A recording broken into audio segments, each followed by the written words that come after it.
Hi friends, welcome back. I'm Christina, the manager at the Pacific Beach Library. Thank you for joining me for day 3 of our read-along together of Roughing It by Mark Twain. Actually, I think I usually hold it on the other side. I just felt like that just felt really weird. Okay, but yeah, Mark Twain's Roughing It. We have 3 more chapters ahead of us. We had exciting things happen in yesterday's reading. Oh my goodness. So today I was thinking about making a sage tea. Hello, good to see you. I looked online and Judy had pointed out that the type of sage, the sage brush that he saw was actually rather different than the type of sage that I have growing in my front yard. But I still thought I might try using some of the sage from my front yard to make a tea. But of course, I remembered it before I went to lunch, and then after I came back, and not while I was within reach of the sage growing in my front yard. So instead, my tea today is a chamomile tea. It's just the, the dried loose chamomile that I picked up, I think at Sprouts, when I was making chamomile ice cream a while back. But yeah, and I've just been enjoying it as a tea, and I like to think that maybe some travelers across the West also found some dried chamomile and said, I think I can have that in a tea. Delicious. And really pretty too. All right, so what we read yesterday, as I'd mentioned, we're more getting little anecdotes and things like that as we're traveling across the West with the young Mark Twain. What we saw yesterday in chapters 4, 5, and 6 was talking a bit about what it's like to drive in the carriage or the wagon, and basically, how they get jostled all around and they're hitting each other. Oh, sorry. I just saw a question about chamomile ice cream, and I gotta say, it was amazing. You steep the tea into, I think we steeped it into milk, and then you add in the eggs to make a custard, and then you freeze it. Oh, it's so good. If you want, I can post a recipe later on. Really, really nice. I digress. Clearly, I like tea. I guess we are the tea group, so it's okay, right? That was sort of work-related, sure? Yeah? Okay. So yeah, they were talking about the riding in the wagon and just getting all jostled all around, and then Twain talked a little bit about how eventually when they stopped at some of the stops, they would provide a meal at some of the stops. And the meal, it included bacon that had been rejected by the army, but had been purchased by the traveling company. And so when your coach stopped, that you would get a meal including this rancid, nasty bacon. And they would have this tea, which is called slumgullion, it pretended to be tea, but there was too much dish rag and sand and old bacon rind in it to deceive the intelligent traveler. So if you're a traveler of distinction and discernment, you wouldn't want the slumgullion. Notice again, today in reference to our books, the closest I got to it was chamomile tea. No slumgullion for me either.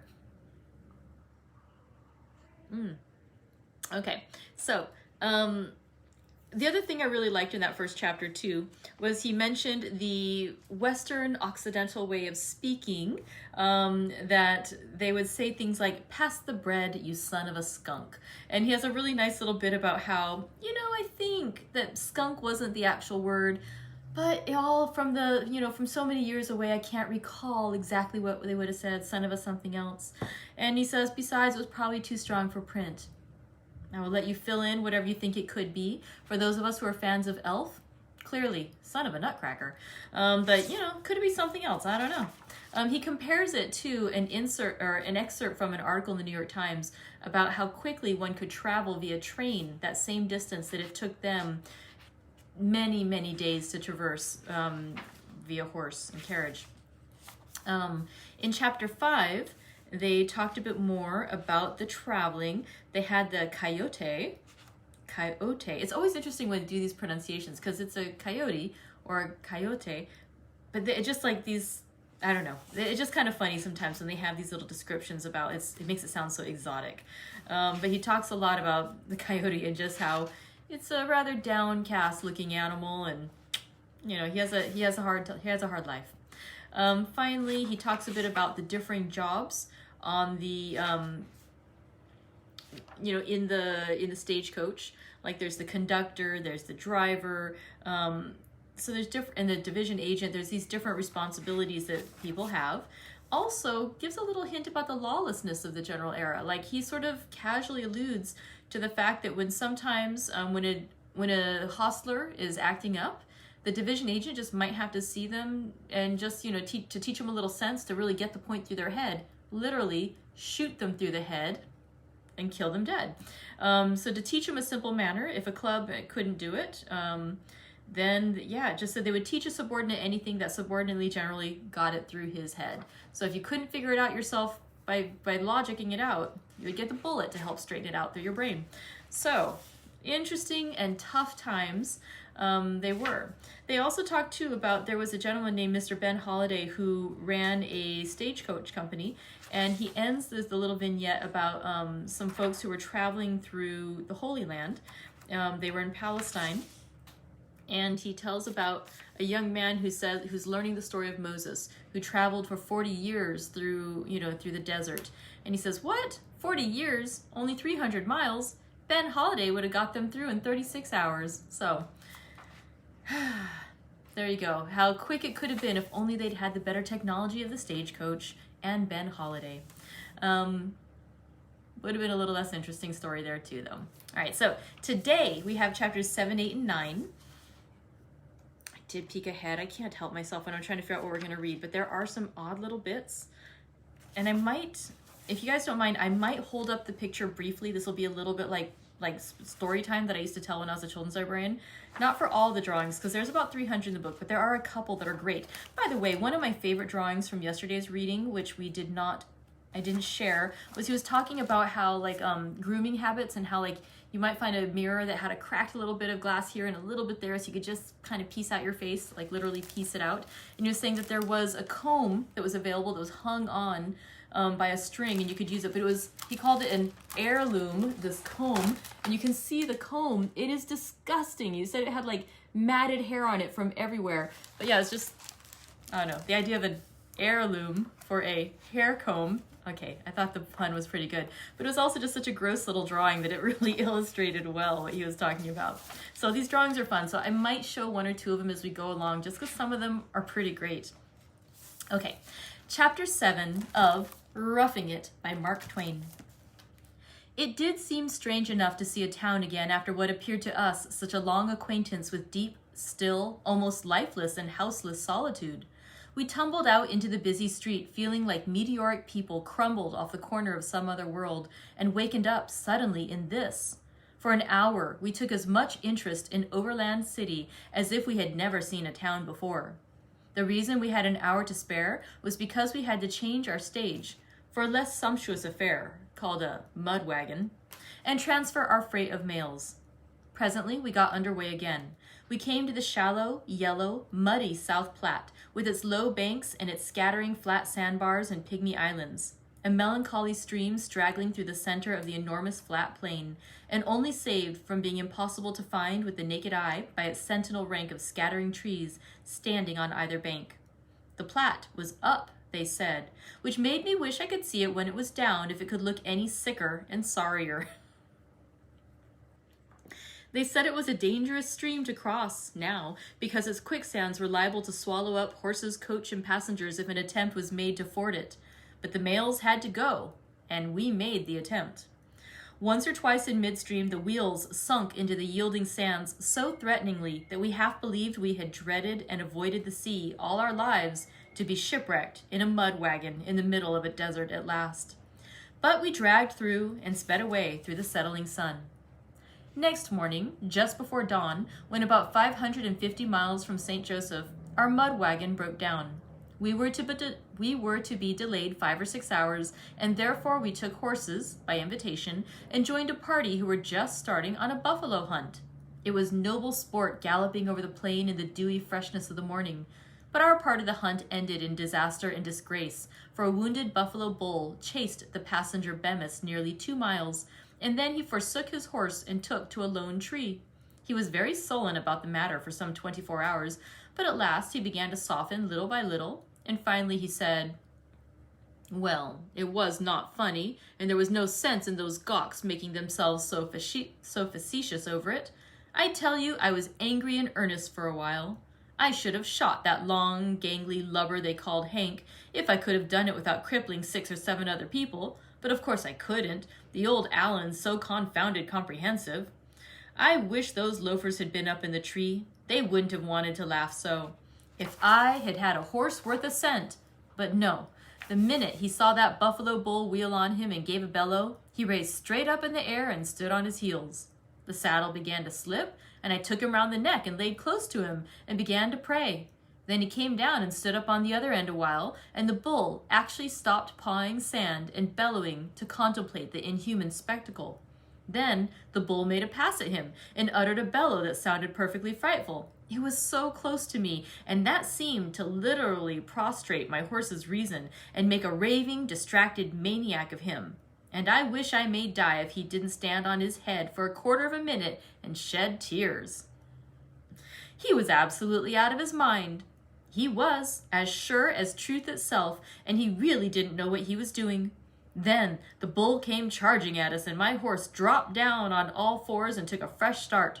And then for the next 10 minutes, he would actually throw one handspring after another so fast that the bull began to get unsettled too and didn't know where to start in. And so he stood there sneezing and shoveling dust over his back and bellowing every now and then and thinking he had got a $1,500 circus horse for breakfast, certain. When I was first out on his neck, the horse's, not the bull's, and then underneath and next on his rump and sometimes head up and sometimes heels, but I tell you, it seemed solemn and awful to be ripping and tearing and carrying on so in the presence of death, as you might say. Pretty soon the bull made a snatch for us and brought away some of my horse's tail. I suppose, but do not know, being pretty busy at the time. But something made him hungry for solitude and suggested to him to get up and hunt for it. And then you ought to have seen that spider-legged old skeleton go. And you ought to have seen the bull eat out after him too, head down, tongue out, tail up, bellowing like everything, and actually mowing down the weeds and tearing up the earth and boosting up the sand like a whirlwind. By George, it was a hot race. I and the saddle were back on the rump, and I had the bridle in my teeth and holding onto the pommel with both hands. First, we left the dogs behind. Then we passed a jackass rabbit. Then we overtook a coyote and were gaining on an antelope when the rotten girth let go and threw me about 30 yards off to the left. And as the saddle went down over the horse's rump, he gave it a lift with his heels that sent it more than 400 yards up in the air. I wish I may die in a minute if he didn't. I fell at the foot of the only solitary tree there was in 9 counties adjacent, as any creature could see with the naked eye. And the next second, I had hold of the bark with 4 sets of nails and my teeth. And the next second after that, I was astraddle of the main limb and blaspheming my luck in a way that made my breath smell of brimstone. I had the bull now, if he did not think of one thing. But that one thing I dreaded.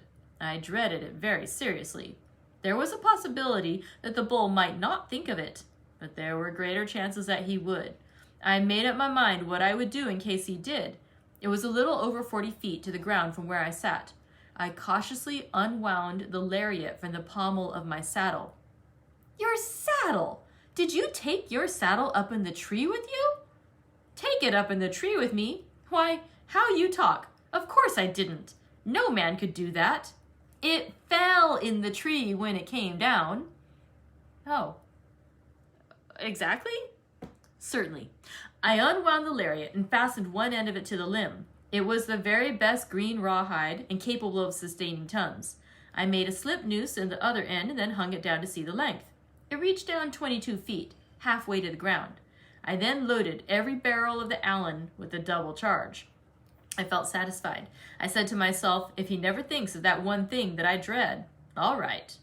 But if he does, all right anyhow. I am fixed for him. But don't you know that the very thing a man dreads is the thing that always happens? Indeed, it is so. I watch the bull now with anxiety. Anxiety which no one can conceive of who has not been in such a situation and felt that at any moment death might come. Presently, a thought came into the bull's eye.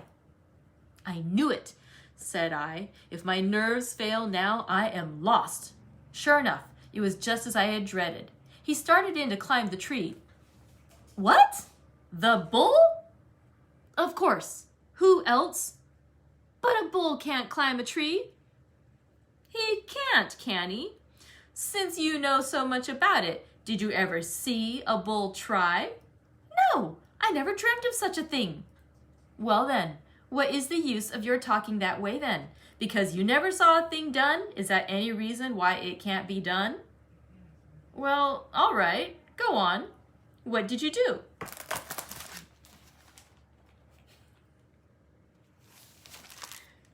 The bull started up and got well along for about 10 feet, then slipped and slid back.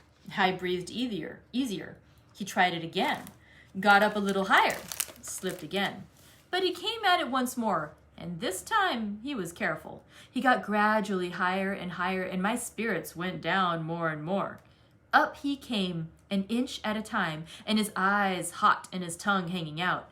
Higher and higher, hitched his foot over the stump of a limb, and looked up, as much as to say, "You are my meat, friend." Up again, higher and higher, and getting more excited the closer he got. He was within 10 feet of me. I took a long breath, and then said I, "It is now or never." I had the coil of the lariat all ready. I paid it out slowly till it hung right over his head. All of a sudden, I let go of the slack, and the slip noose fell fairly round his neck. Quicker than lightning, I out with the Allen and let him have it in the face. It was an awful roar, and must have scared the bull out of his senses. When the smoke cleared away, there he was, dangling in the air, 20 feet from the ground, and going out of one convulsion into another faster than you could count. I didn't stop to count anyway. I shinned down the tree and shot for home. Bemis, is all that true, just as you have stated it? I wish I may rot in my tracks and die the death of a dog if it isn't. Well, we can't refuse to believe it, and we don't. But if there were some proofs... Proofs? Did I bring back my lariat? No. Did I bring back my horse? No. Did you ever see the bull again? No. Well then, what more do you want? I never saw anybody as particular as you are about wanting a little thing like that. I made up my mind that if this man was not a liar, he only missed it by the skin of his teeth. This episode reminds me of an incident of my brief sojourn in Siam years afterward. The European citizens of a town in the neighborhood of Bangkok had a prodigy among them by the name of Eckert, an Englishman, a person famous for the number, ingenuity, and imposing magnitude of his lies. They were always repeating his most celebrated falsehoods and always trying to draw him out before strangers, but they seldom succeeded. Twice he was invited to the house where I was visiting, but nothing could seduce him into a specimen lie. One day, a planter named Bascom, an influential man, and a proud and sometimes irascible one, invited me to ride over with him and call on Eckert. As we jogged along, said he, "Now, do you know where the fault lies? It lies in putting Eckert on his guard. The minute the boys go to pumping at Eckert, he knows perfectly well what they're after, and of course he shuts up his shell. Anybody might know he would. But when we get there, we must play him finer than that. Let him shape the conversation to suit himself. Let him drop it or change it whenever he wants to. Let him see that nobody is trying to draw him out. Just let him have his own way. He will soon forget himself and begin to grind out lies like a mill. Don't get impatient. Just keep quiet and let me play him. I will make him lie. It does seem to me that the boys must be blind to overlook such an obvious and simple trick as that." Eckert received us heartily, a pleasant-spoken, gentle-mannered creature.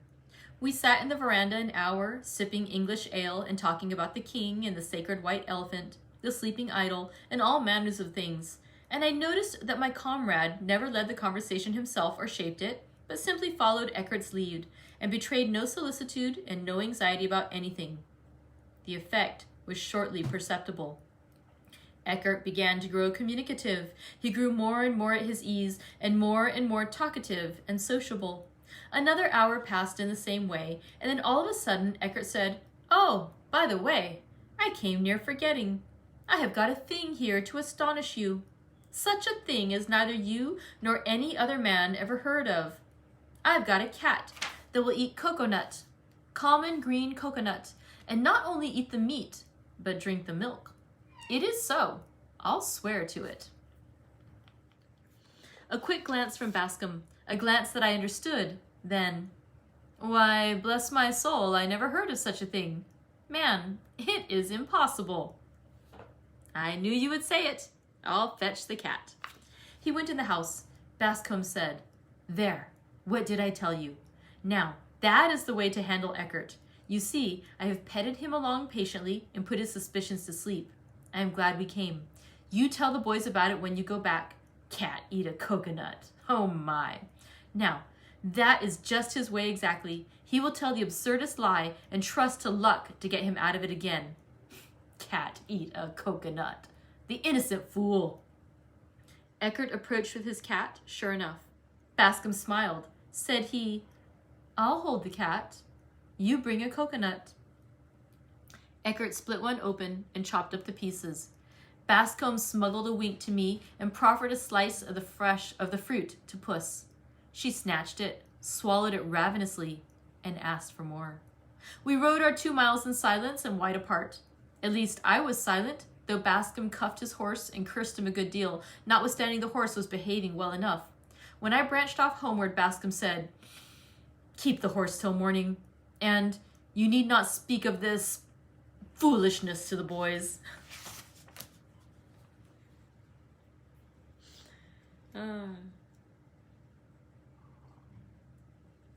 And now chapter 8 of Roughing It by Mark Twain.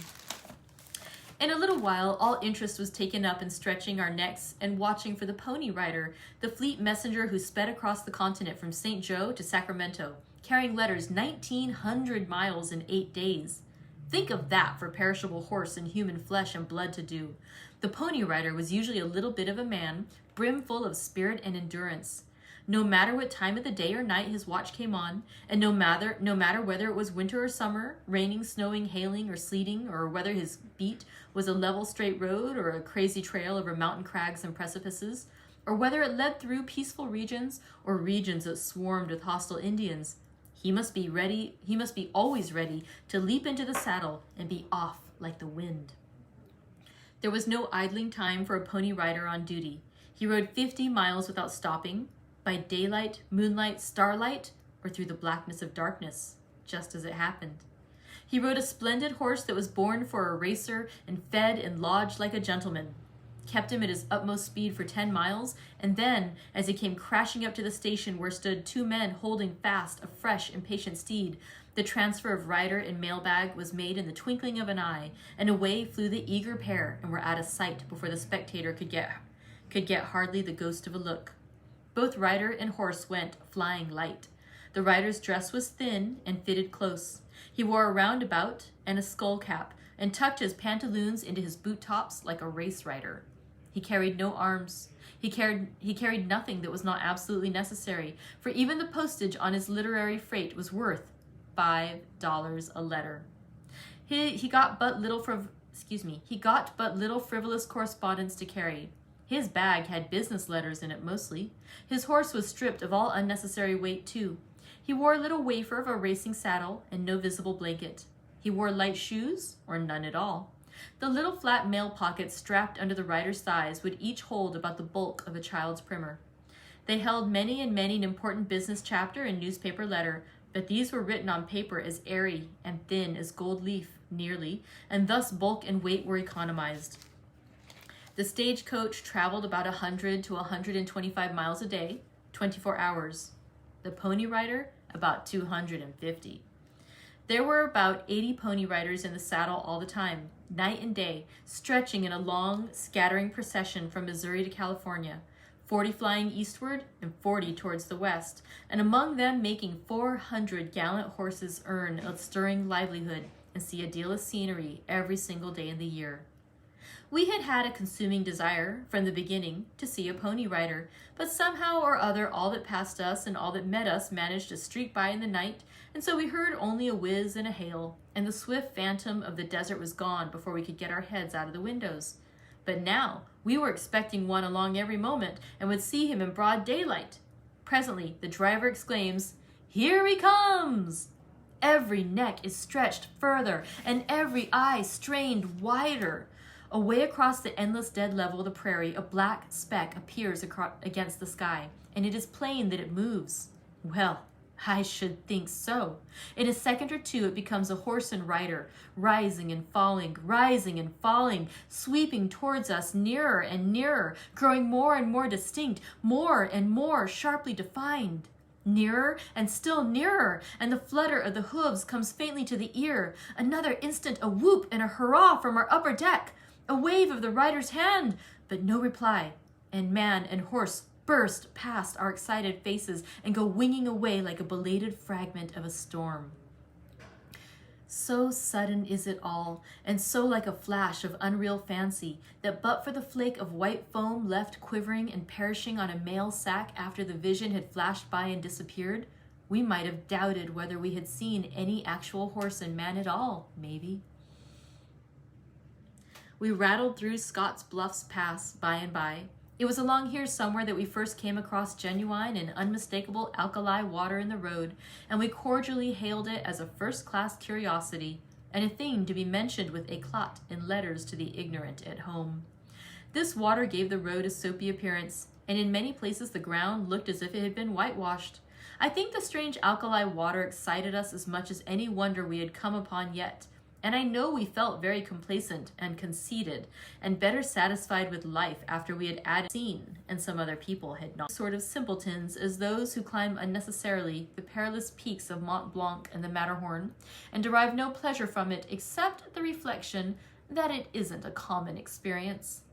But once in a while one of those parties trips and comes darting down the long mountain crags in a sitting posture, making the crusted snow smoke behind him, flitting from bench to bench and from terrace to terrace, jarring the earth where he strikes, and still glancing and flitting on again, sticking an iceberg into himself every now and then, and tearing his clothes, snatching at things to save himself, taking hold of trees and fetching them along with him, roots and all, starting little rocks now and then big boulders, then acres of ice and snow and patches of forest, gathering and still gathering as he goes, adding and still adding to his massed and sweeping grandeur as he nears a 3,000-foot precipice, till at last he waves his hat magnificently and rides into eternity on the back of a raging and tossing avalanche.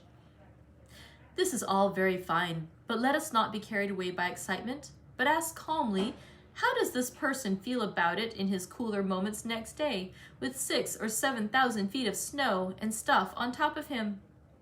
We crossed the sand hills near the scene of the Indian mail robbery and massacre of 1856, wherein the driver and conductor perished, and also all the passengers but one, it was supposed. But this must have been a mistake, for at different times afterward on the Pacific coast, I was personally acquainted with 133 or 4 people who were wounded during that massacre and barely escaped with their lives. There was no doubt of the truth of it. I had it from their own lips. One of these parties told me that he kept coming across arrowheads in his system for nearly 7 years after the massacre. And another of them told me that he was struck so literally full of arrows that after the Indians were gone and he could raise up and examine himself, he could not restrain his tears, for his clothes were completely ruined. The most trustworthy tradition avers, however, that only one man, a person named Babbitt, survived the massacre, and he was desperately wounded. He dragged himself on his hands and knee, for one leg was broken, to a station several miles away. He did it during portions of 2 nights, lying concealed one day and part of another, and for more than 40 hours suffering unimaginable anguish from hunger, thirst, and bodily pain. The Indians robbed the coach of everything it contained, including quite an amount of treasure.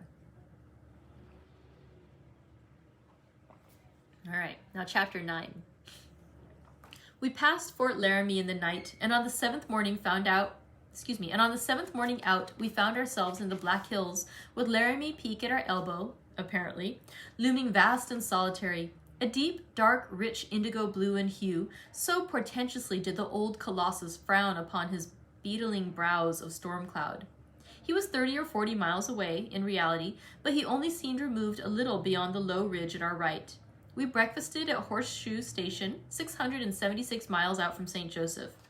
We had now reached a hostile Indian country, and during the afternoon we passed La Parelle station and enjoyed great discomfort all the time we were in the neighborhood, being aware that many of the trees we dashed by at arm's length concealed a lurking Indian or two.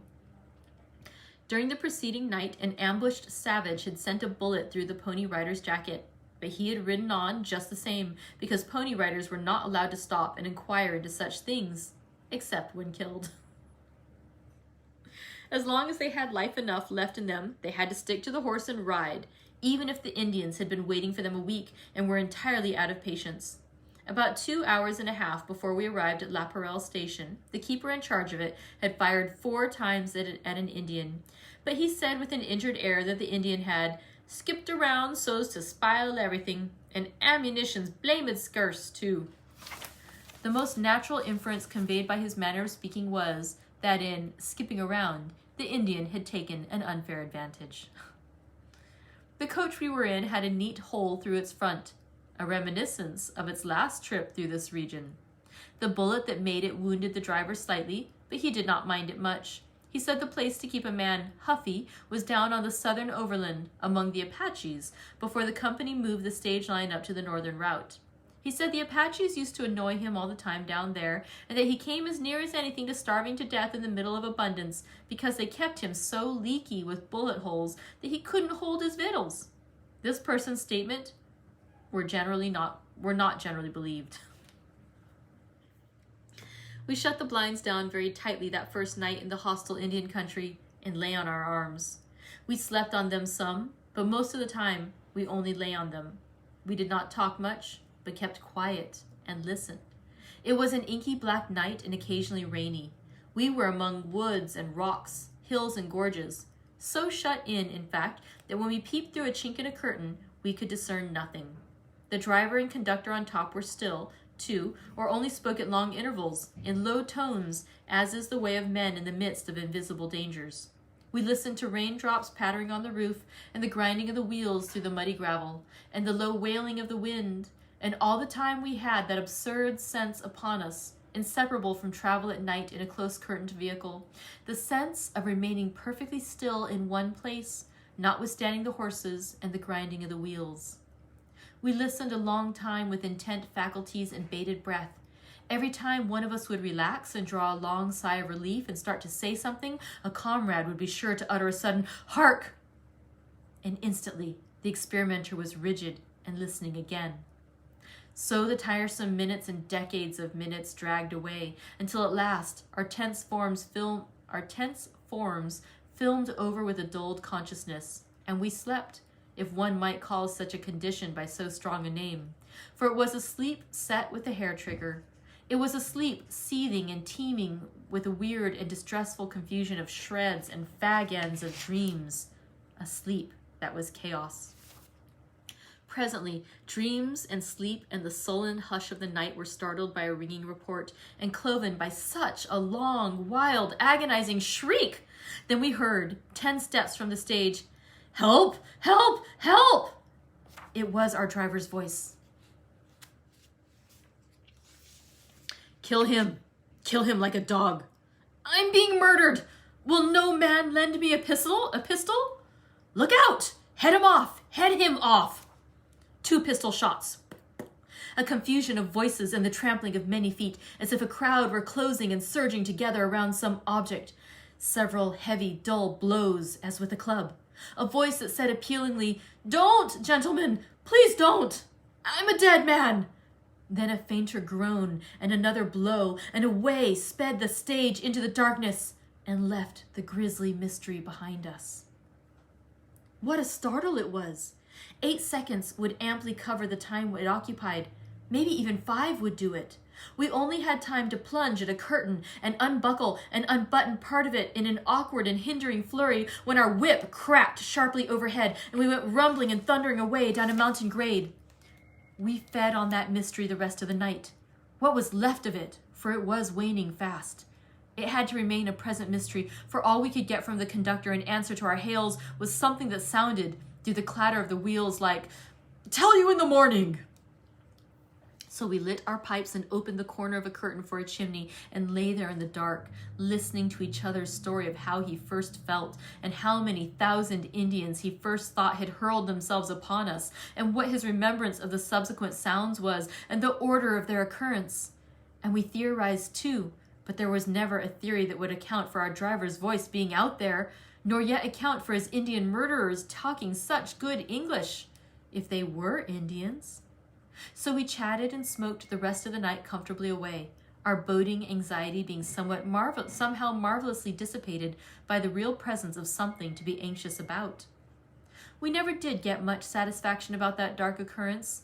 All that we could make out of the odds and ends of the information we gathered in the morning was that the disturbance occurred at a station, that we changed drivers there, and the driver that got off there had been talking roughly about some of the outlaws that infested the region. For there wasn't a man around there but had a price on his head and didn't dare show himself in the settlements, the conductor said. He had talked roughly about these characters and ought to have drove up there with his pistol cocked and ready on the seat alongside of him and begun business himself, because any softy would know they would be laying for him, or because any softy would know they would be laying for him. That was all we could gather, and we could see that neither the conductor nor the new driver were much concerned about the matter.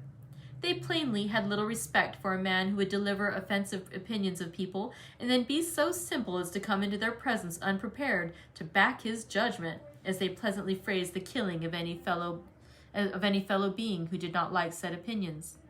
And likewise, they plainly had a contempt for the man's poor discretion in venturing to rouse the wrath of such utterly reckless wild beasts as those outlaws. And the conductor added, "I tell you, it's as much as Slade himself wants to do." This remark created an entire revolution of my curiosity. I cared nothing now about the Indians and even lost interest in the murdered driver. There was such magic in that name, Slade.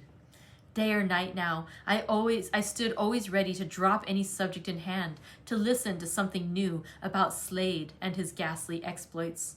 Even before we got to Overland City, we had begun to hear about Slade and his division, for he was a division agent on the Overland. And from the hour we had left Overland City, we had heard drivers and conductors talk about only three things: California, the Nevada silver mines, and this desperado, Slade. And a deal the most of the talk was about Slade. We had gradually come to have a realizing sense of the fact that Slade was a man whose heart and hands and soul were steeped in the blood of offenders against his dignity. A man who awfully avenged all injuries, affronts, insults, or slights of whatever kind, on the spot if he could, years afterward if lack of earlier opportunity compelled it. A man whose hate tortured him day and night till vengeance appeased it, and not an ordinary vengeance either, but his enemy's absolute death, nothing less. A man whose face would light up with a terrible joy when he surprised a foe and had him at a disadvantage. A high and efficient servant of the Overland, an outlaw among outlaws, and yet their relentless scourge, Slade, was at once the most bloody, the most dangerous, and the most valuable citizen that inhabited the savage fastnesses of the mountains.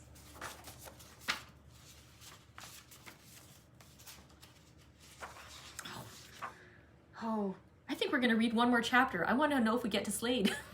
Sorry, we're going to go one more chapter today because it's only 3:39. One more chapter, chapter 10. Really and truly, 2/3 of the talk of drivers and conductors had been about this man Slade ever since the day before we reached Julesburg. In order that the Eastern reader may have a clear conception of what a Rocky Mountain desperado is in his highest state of development, I will reduce all this mass of overland gossip to one straightforward narrative and present it in the following shape. Slade was born in Illinois of good parentage. At about 26 years of age, he killed a man in a quarrel and fled the country.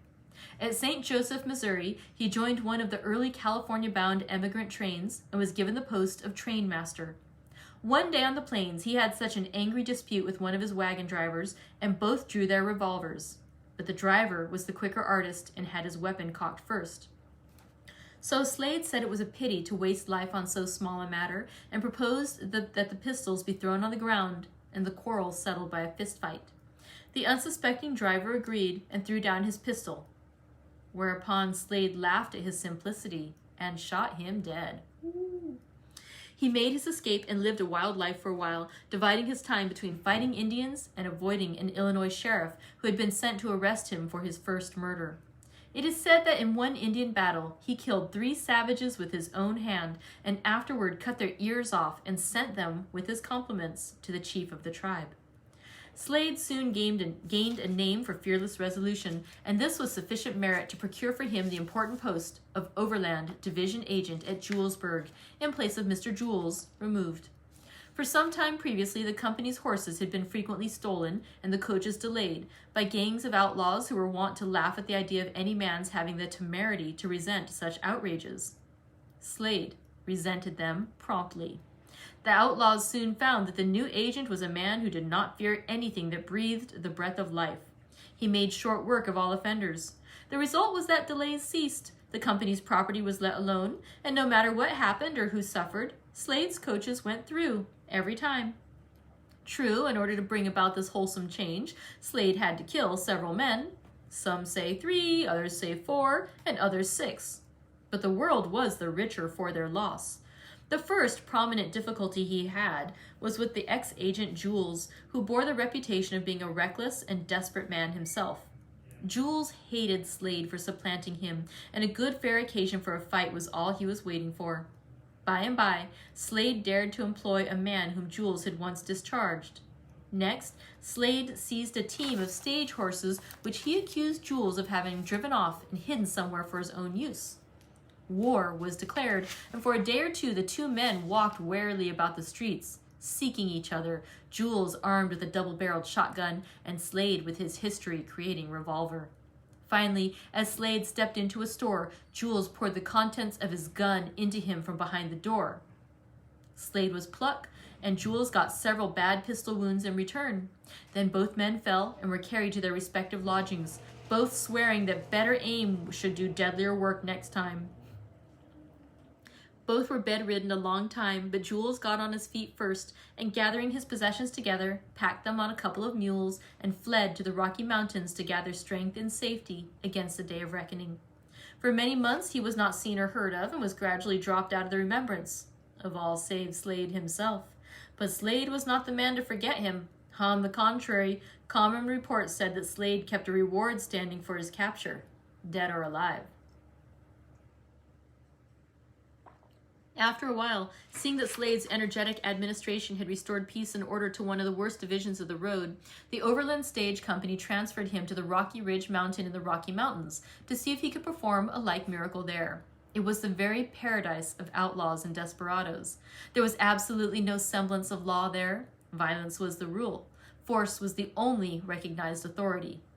The commonest misunderstandings were settled on the spot with the revolver or the knife. Murders were done in open day and with sparkling frequency, and nobody thought of inquiring into them. It was considered that the parties who did the killing had their private reasons for it. For other people to meddle would have been looked upon as indelicate. After a murder, all that Rocky Mountain etiquette required of a spectator was that he should help the gentleman bury his game. Otherwise, his churlishness would surely be remembered against him the first time he killed a man himself and needed a neighborly turn in interring him. Slade took up his residence sweetly and peacefully in the midst of this hive of horse thieves and assassins, and the very first time one of them aired his insolent swaggerings in his presence, he shot him dead. He began a raid on the outlaws, and in a singularly short space of time, he had completely stopped their depredations on the stage stock, recovered a large number of stolen horses, killed several of the worst desperados of the district, and gained such a dread ascendancy over the rest that they respected him, admired him, feared him, obeyed him. He wrought the same marvelous change in the ways of the community that had marked his administration at the Overland City. He captured 2 men who had stolen overland stock, and with his own hands he hanged them. He was supreme judge in his district, and he was jury and executioner likewise, and not only in the case of offenses against his employers, but against passing emigrants as well. On one occasion, such emigrants had their stock lost or stolen and told Slade, who chanced to visit their camp. With a single compassion, he rode to a ranch, the owners of which he suspected, and opening the door, commenced firing, killing 3 and wounding the 4th. From a bloodthirstily interesting little Montana book, The Vigilantes of Montana by Professor Thomas J. Dimsdale, I take this paragraph. While on the road, Slade held absolute sway. He would ride down to a station, get into a quarrel, turn the house out of windows, and maltreat the occupants most cruelly. The unfortunates had no means of redress and were compelled to recuperate as best they could. On one of these occasions, it is said he killed the father of the fine little half-breed boy Jemmy, whom he adopted, and who lived with his widow after his execution. Stories of Slade's hanging men and of innumerable assaults, shootings, stabbings, and beatings, in which he was a principal actor, form part of the legends of the stage line. As for minor quarrels and shootings, it is absolutely certain that a minute history of Slade's life would be one long record of such practices.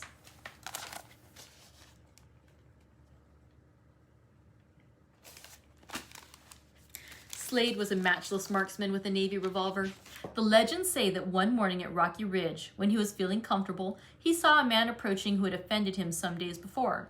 Observe the fine memory he had for matters like that. And, "Gentlemen," said Slade, drawing, "it is a good 20-yard shot. I'll clip the third button on his coat," which he did.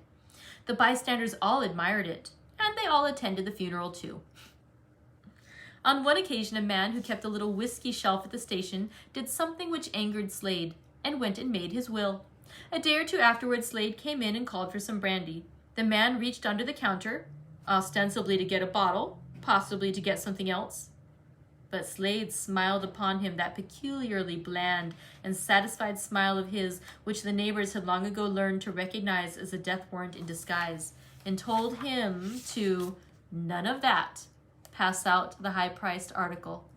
So the poor barkeeper had to turn his back and get the high-priced brandy from the shelf, and when he faced around again, he was looking into the muzzle of Slade's pistol. And the next instant, added my informant impressively, he was one of the deadest men that ever lived. The stage drivers and conductors told us that sometimes Slade would leave a hated enemy wholly unmolested, unnoticed, and unmentioned for weeks together. Had done it once or twice at any rate, and some said they believed he did it in order to lull the victims into unwatchfulness so that he could get the advantage of them. And others said they believed he saved up an enemy that way, just as a schoolboy saves up a cake and makes the pleasure go as far as it would by gloating over the anticipation. One of these cases was that of a Frenchman who had offended Slade. To the surprise of everybody, Slade did not kill him on the spot, but let him alone for a considerable time. Finally, however, he went to the Frenchman's house very late one night, knocked, and when his enemy opened the door, shot him dead, pushed the corpse inside the door with his foot, set the house on fire, and burned up the dead man, his widow, and 3 children. I heard this story from several different people, and they evidently believed what they were saying. It may be true, and it may not. Give a dog a bad name, etc. Slade was captured once by a party of men who intended to lynch him. They disarmed him and shut him up in a strong log house and placed a guard over him. He prevailed on his captors to send for his wife so that he might have a last interview with her. She was a brave, loving, spirited woman.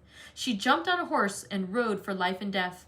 When she arrived, they let her in without searching her, and before the door could be closed, she whipped out a couple of revolvers, and she and her lord marched forth defying the party. And then, under a brisk fire, they mounted double and galloped away unharmed. In the fullness of time, Slade's myrmidons captured his ancient enemy Jules, whom they found in a well-chosen hiding place in the remote fastness of the mountains, gaining a precarious livelihood with his rifle. They brought him to Rocky Ridge, bound hand and foot, and deposited him in the middle of the cattle yard with his back against a post.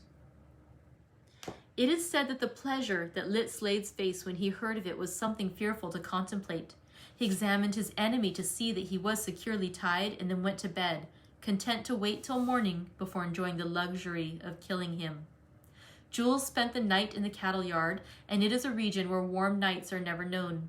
In the morning, Slade practiced on him with his revolver, nipping the flesh here and there, and occasionally clipping off a finger, while Jules begged him to kill him outright and put him out of his misery.